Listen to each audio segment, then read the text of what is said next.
আজি প্ৰায় ২৪ ঘণ্টা ধৰি অসমৰ বিভিন্ন সংবাদ মাধ্যমত আমি দেখিছোঁ যে এটা টক শ্ব' কেন্দ্ৰিক এটি পলিটিকেল হেৰিয়ে ক'ব লাগিব, ৰাজনৈতিক হেৰি আছিলে।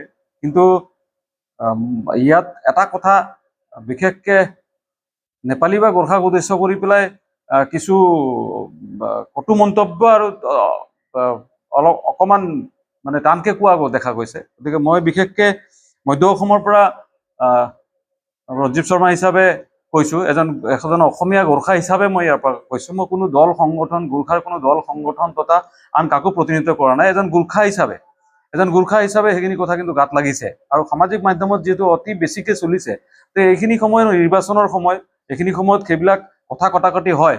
কিন্তু এটা জাতিক লৈ পেলাই এনেকৈ কথা কটাকটি কৰাটো আমাৰ সমূলি ভাল লগা নাই। আৰু দ্বিতীয়তে যিখিনি দেখিছোঁ সামাজিক মাধ্যমত পোৱা অনুসৰি, যিখিনি দেখিছোঁ তাত সেই যিজন ব্যক্তি, যিজন মুখপাত্ৰ, কিবা এটা ৰাজনৈতিক দলৰ মুখপাত্ৰই তাত বাৰম্বাৰ নেপালী বুলি তেওঁ তুচ্ছতা কৰিছে। গতিকে আমি বিশেষকৈ সেই তেখেতৰ দলৰ যিসকল নেতৃত্ব আছে তেখেতসকলক আহ্বান জনাইছোঁ, দাবী জনাইছোঁ যাতে সেইজনক আপোনালোকে দলৰ পৰা বহিষ্কাৰ কৰিব লাগে।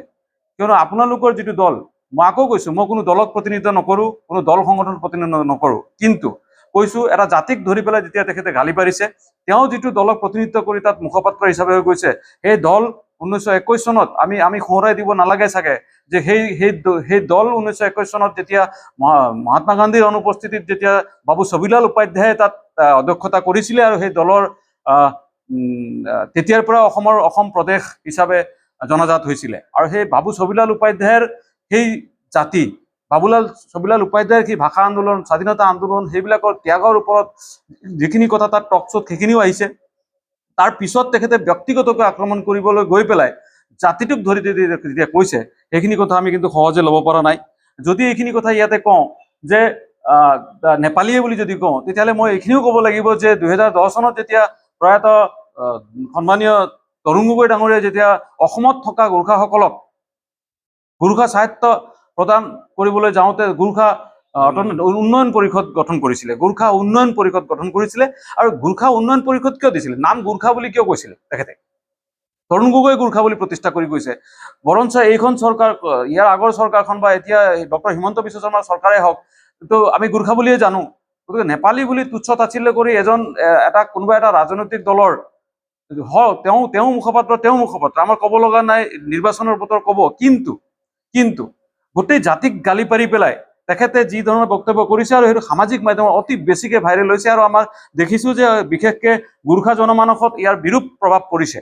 আৰু সেইকাৰণে যদি সেই গোৰ্খাৰ যি স্বকীয়তা, অসমত গোৰ্খাসকলৰ যি অৱদান, অসমত অসমীয়া গোৰ্খা হিচাপৰ যিখিনি অসমত গুৰুজনাৰ দিনৰ পৰাই যিখিনি অৱদান আছে, সেইখিনি আমি পুনৰ সোঁৱৰাব বিচৰা নাই। সেই দলটিয়ে যে যাতে তেওঁৰ নিজৰ সাধাৰণ সদস্য পদৰ পৰা যাতে বহিষ্কাৰ কৰে, কিয়নো আমি ক'ব লাগিব যে কোনো জাতিক গালি পৰা অধিকাৰ আমাৰ নাই। গতিকে মুকলি মঞ্চত বহি পেলাই ডিবেট কৰিলে বুলিয়েই নেপালী তই ওলাই যা, তই নেপালী কিবা কিবি এইবিলাক নেপালী লৈ পেলাই কৰিছে। যদিও আমি নেপালী, তেখেতে কৈছে আমি নেপালী নহয়, আমি গোৰ্খা। গতিকে অসমীয়া গোৰ্খা হিচাপে সেইখিনি ক'ম। আৰু থাকিল এইখিনিতে মই ক'ব লাগিব, কিয়নো ইয়াৰ বিৰূপ প্ৰভাৱ নপৰিব বুলি আমি নকওঁ, কিয়নো যিহেতু সচেতন গোৰ্খা হিচাপে মই কৈছোঁ, আকৌ সচেতন গোৰ্খা হিচাপে আমি অসমৰ প্ৰায় 40টা সমষ্টিত কিন্তু 10ৰ পৰা আমি 35,000 ভোটলৈকে আমাৰ ভোটাৰ ৰাইজ আছে, আমাৰ গোৰ্খা নাগৰিক আছে, অসমীয়া গোৰ্খা আছে, থলুৱা গোৰ্খা আছে। গতিকে সেইসকলে আজি কিন্তু সকলোৱে কিন্তু অকণমান হ'লেও গাত পাতি লৈছে কথাখিনি। এইখিনি সময়তে মই আকৌ এটা আহ্বান নহয়, এয়া দাবী জনাইছোঁ যাতে এনেধৰণৰ বিৰূপ মন্তব্য, প্ৰতিক্ৰিয়া সেইবিলাক প্ৰকাশ কৰাৰ পৰা যাতে দূৰত থাকে, কিয়নো আমি সমূহীয়া অসমীয়া জাতি, সমন্বয়েৰে অসমীয়া জাতি গঢ়ি উঠাটো আমি গোৰ্খা হিচাপে অসমীয়া হিচাপে প্ৰতিষ্ঠা হ'বলৈ আমি চেষ্টা কৰি আছোঁ। আৰু সেইখিনিয়ে কিন্তু আমাক অনাগত দিনত যাতে কোনেও আমাক বিধি পথালি নিদিয়ে, সেই ক্ষেত্ৰত আমি সজাগ হ'বলৈ তেওঁলোকক আহ্বান জনাইছোঁ।